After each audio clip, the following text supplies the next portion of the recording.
Sa ginsang. 7.8 magnitude. Now, Sarangani. Sa ginsang.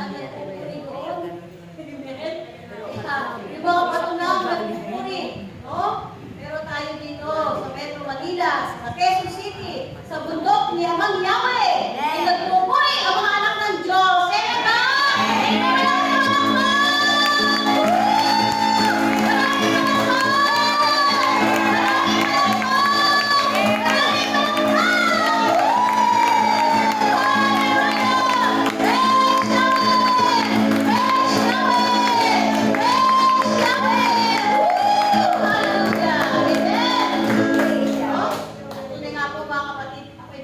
Sa araw na ito. Kasi talagang answer prayer na po ako talaga.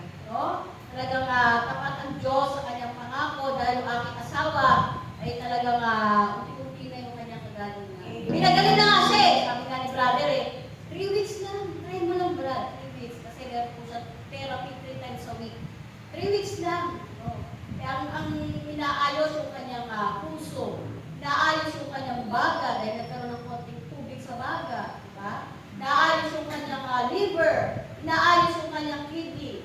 Alam niyo po, nung siya'y ma-confine, ang kanyang SGPT, yung sa liver niya, umabot ng 1,800.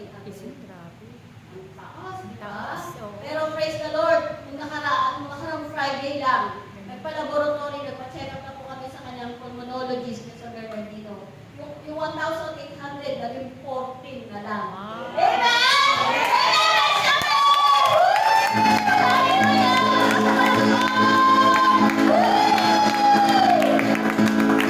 Sabi ng doktor niya, October na tayo magkita. Matagal na October. Sinabi ko din ang asawa ko, Dok, namimiss kita. Ay, hindi maganda yan. Ibig sabihin, pag magkikita tayo, may problema. Huwag na lang. Tapos kanina, Dok, nag-request ako ng creatinine dahil nung na-confine nga siya, sabi ng doktor niya, i-dialysis. Diba? Gusto i-dialysis na kaagad kasi ang bilis tumakas yung kanyang creatinine. Naging 500 na yung creatinine, dialysis na kaagad. Magkita mo ba yan? Sabi ko nga, ay hindi, sabi ni Amang Yahweh, hindi magda-dialysis. Diba? Sabi ni Amang Yahweh, nandun kami sa ospital, lagi pinakausap yung asawa ko araw-araw. Kaya nga sabi ko nga, ay hindi ka da-dialysis, sabi ni Amang Yahweh, hindi ka da-dialysis. Diba? Talagang si Ama, sabi nga talagang lagi natin siya kasama everyday. No? Nung nasa ospital kami, everyday namin kasama si Amang Yahweh. Kaya lagi siyang pinakausap, hinihiling siya everyday. No? Kaya talagang napakabuti ng Diyos. Kaya kanina, nagpakuha ka ng creatinine at saka uric. Alam niyo ba, yung kanyang 500 na creatinine ngayon, 86 na lang. Wow! Praise the Lord!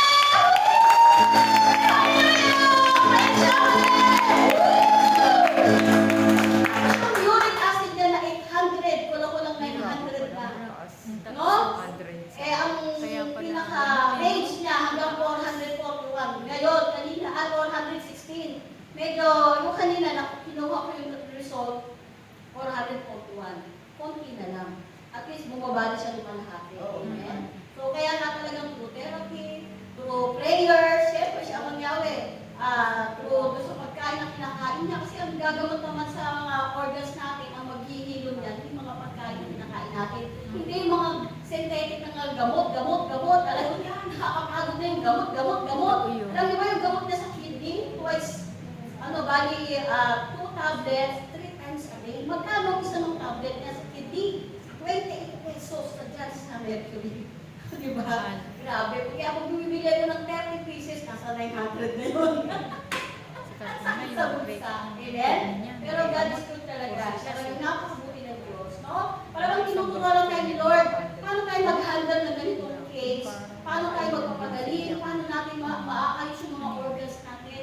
No? Kaya nga dapat yung kinakain natin, yung gawa ng Diyos, hindi yung gawa ng tao. Amen? Yung kinakain dapat natin yung mga prutas, gulay. Kaya ginagawa ko, everyday may prutas yung asawa ko. Talagang pinuprovide ni Ama yung pambili ng prutas,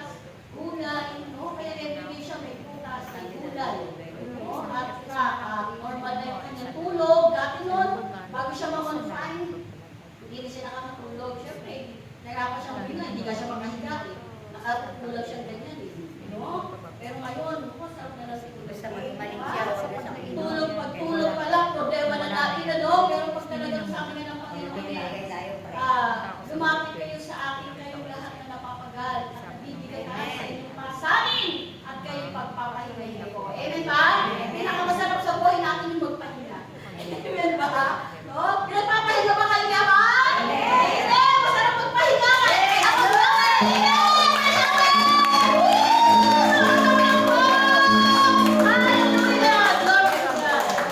Ibang bansa, wala silang kapahinahan.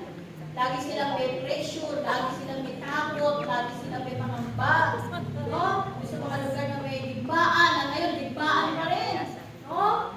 Gusto mga laging nilingin doon. Gusto, Panginoon ko. Pero tayo, masarap at tulog. Amen? No? Parang makahiga ka lang, nililin ka na kaagad. Pero ganyan na talaga sa piling ni Amang Yahweh. No? Na talagang napakabuti ng Diyos. No? Yan yung nasa tayo kasi nasa pag-ahari na ng Diyos. Amen? Kaya dapat yung mga mahal natin sa buhay, akayin natin sa pag-ahari ng Diyos. Kasi ang sarap magpahinga sa piling ni Amang Yahweh. Amen ba?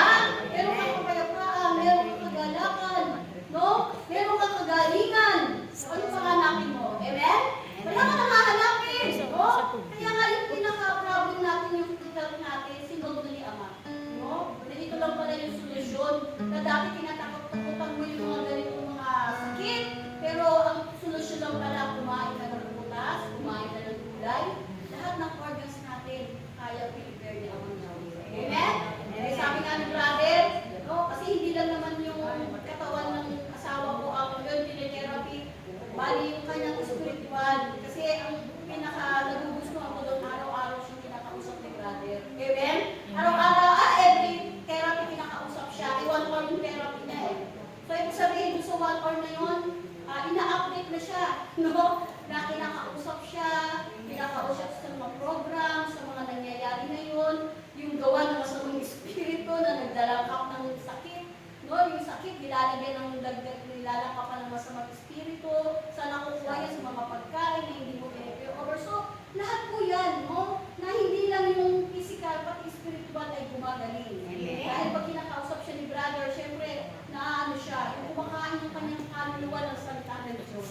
No? Yun din yung magpapagaling sa atin, no? Kaya kasi brother, habang nagte-therapy siya, so ginagamit niya, hindi lang yung sakit, pati yung ating spiritual, no? Eh, lalo na yung asawa ko, simula po nung binigyan yung anak kong bunso, hindi na po yan nagsisimba. Ganun niya kabait. O, yung bunso ko is 16 years old na, going 16, hindi po siya nagsisimba. No? Galit siya sa simbahan, galit siya sa mga pare. So, ganun mabigat yung kanyang problem. Kaya yung spiritual niya talagang very na. Diba? Napakahirap. Kahit ako, minsan ako, tinatawagan niya lang ako. Okay, yun ang problema ko. Pero dahil nakausap lagi siya ni brother, hindi lang yung kanyang katawan, yung physical na sakit niyang ginagawa, pati yung kanyang spiritual. Amen? Kaya sabi ko nga napakabuti ng Diyos kasi nga dun sa kanyang pag-stay sa bahay namin ng isang oras, nababago yung pananaw ng aking asawa. Nababago siya. No? And hopefully, ang pray ko nga maglipot siya kay Ama. No? At hopefully, pag talagang malakas na siya, makasama na po natin siya dito. Nung Sunday, may video kami, nag-video ako dyan. Ako lang mag-isa, sinanay dumiretso sa posting na. Sabi ko, Ama, sana po sa susunod na kasama ko simba ko. Saan mo ulit kasama ko? Oo naman. Namimis ko na kasama ko na makasama ko magsimba dahil hindi na po talaga siya nagsisimba. Yung kanyang kaluluwa ay atong-natong na sa Diyos Christ. No? Kaya nga, sasalita ng Diyos. Kaya nga, Lord, salamat po Amang Yahweh sa kagalingan, kalakasan ng aking asawa. Amen! Lakas na pala po!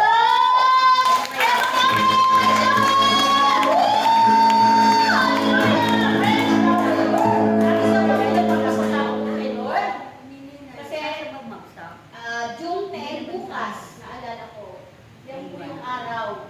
June 10, 1996. Alam niyo po ba yung June 10? Bukas June 10.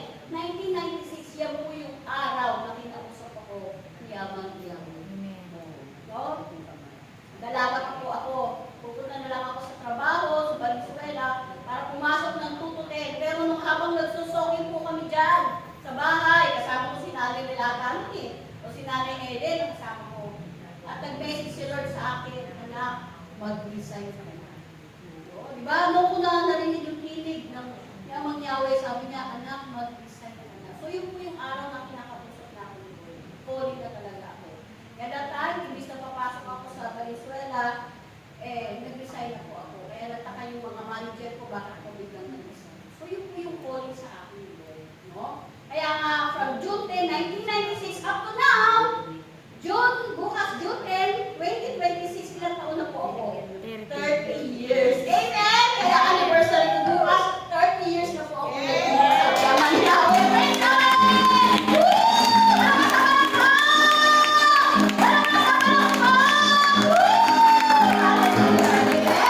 Na ito yung bunga ng paglilingkod natin sa Panginoon. Amen?